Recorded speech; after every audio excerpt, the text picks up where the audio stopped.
तो ना उन्हें पीडीए याद आता है और ना मान्यवर श्री कांशीराम जी की जयंती। मैं सपा मुखिया अखिलेश यादव से मैं ये पूछना चाहती हूँ, और हमारे साथी जानते होंगे कि मान्यवर कांशीराम जी को इटावा से सांसद बनाने के लिए समाजवादी पार्टी, नेताजी और हम सब का, और यहाँ पर बहुत सारे साथी बैठे हैं, इनका सहयोग रहा और उसका परिणाम ये रहा।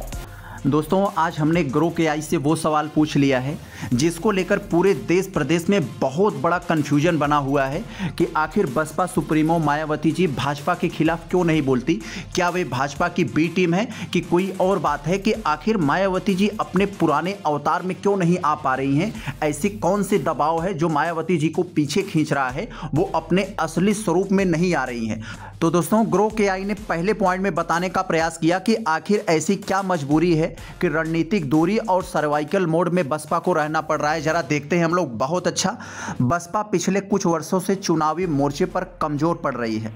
2022 यूपी विधानसभा चुनाव में बसपा को सिर्फ 1 सीट मिली, जबकि 2024 के लोकसभा चुनाव में उनका प्रदर्शन निराशाजनक रहा। आप लोग जानते हैं 0 सीट पर। मायावती जी ने 2024 में इंडिया गठबंधन से दूरी बना ली और कहा कि बसपा भाजपा या कांग्रेस से कोई गठबंधन नहीं करेगी, लेकिन विपक्षी दलों जैसे सपा कांग्रेस ने भी कटाव हो गया, जिससे बसपा का वोट बैंक खासकर दलित वोट बट गया। यस, अगर दूसरे पॉइंट में देखें तो कह रहे हैं विश्लेषकों का मानना है कि मायावती जी अब सुझाव देने वाली रणनीति पर चल रही हैं, न कि आक्रामक विरोध पर। उदाहरण के तौर पर देखें तो वे सोशल मीडिया पर सरकार के मुद्दों पर सलाह देती हैं, लेकिन सीधे आलोचना से बचती हैं। यह इसलिए क्योंकि बसपा को सरवाइव करने के लिए भाजपा से सॉफ्ट रहना पड़ रहा है, न कि गठबंधन और न ही खुला युद्ध। रैली में सपा पर फोकस जैसे गेस्ट हाउस कांड इत्यादि का जिक्र करके, ताकि दलित वोट सपा की ओर खिसक न पाए, इसलिए वो हमेशा इसका जिक्र करती हैं। अब दोस्तों, दूसरे पॉइंट में जो ग्रो के आई आपको बताने जा रहा है कि आखिर मायावती जी का बसपा का भाजपा से क्या ऐतिहासिक संबंध रहा है, उनका क्या पुराना रिश्ता रहा है। जरा हम लोग इसे देखें। मायावती जी का भाजपा से बहुत पुराना रिश्ता रहा है। 1995, 97 और 2002 में उन्होंने भाजपा के समर्थन से यूपी की मुख्यमंत्री पद संभाला। 2007 में भी बसपा ने ऊपरी जातियों के वोट भाजपा से छीने, लेकिन 2019 के बाद जब सपा बसपा का गठबंधन हुआ तो भाजपा से दूरी बना ली। फिर भी जानकार कहते हैं कि केंद्र में सत्ताधारी भाजपा से मायावती जी के रिश्ते अच्छे रहे हैं, क्योंकि इससे पार्टी को फ़ायदा मिलता है, जैसे कि राज्यसभा सीटों पर समर्थन वगैरह। अगर देखें तो हाल ही में मायावती जी ने संविधान में बदलाव के खिलाफ भाजपा को चेतावनी दी, लेकिन यह सामान्य बयान था। वे भाजपा को सुझाव देती रही हैं, जैसा कि आरक्षण पर साजिश करने की। जैसे आप लोग देखेंगे कि जैसे एक्स यानी ट्विटर पर कई पोस्ट में उन्हें भाजपा की बी टीम कहा जा रहा है, क्योंकि वो दलित अत्याचारों जैसे हरिओम वाल्मीकि हत्याकांड या सीजीआई पर जो जूता फेंका गया, या फिर जो अभी एक दलित आईपीएस की हत्या, उन्होंने सुसाइड कर लिया, तो इन अत्याचारों के कारण इन सब वो चुप रहती हैं, इस पर वो नहीं बोलते हैं, जिसके कारण उन पर बी-सी टीम का आरोप लगता है। अगर दोस्तों तीसरे पॉइंट में अब हम लोग देखें कि मजबूरी, ऐसी क्या मजबूरी है कि मायावती जी को ये दबाव झेलना पड़ रहा है। वो फ्रंट पर नहीं आकर जिस तरह से उनको आना चाहिए उस तरह से नहीं आ पा रही हैं। जरा देखें, 2012 में मायावती जी पर भ्रष्टाचार के आरोप लगे थे। ताज कॉरिडोर केस आप लोगों को मालूम होगा, जिसकी जांच अभी भी पेंडिंग है।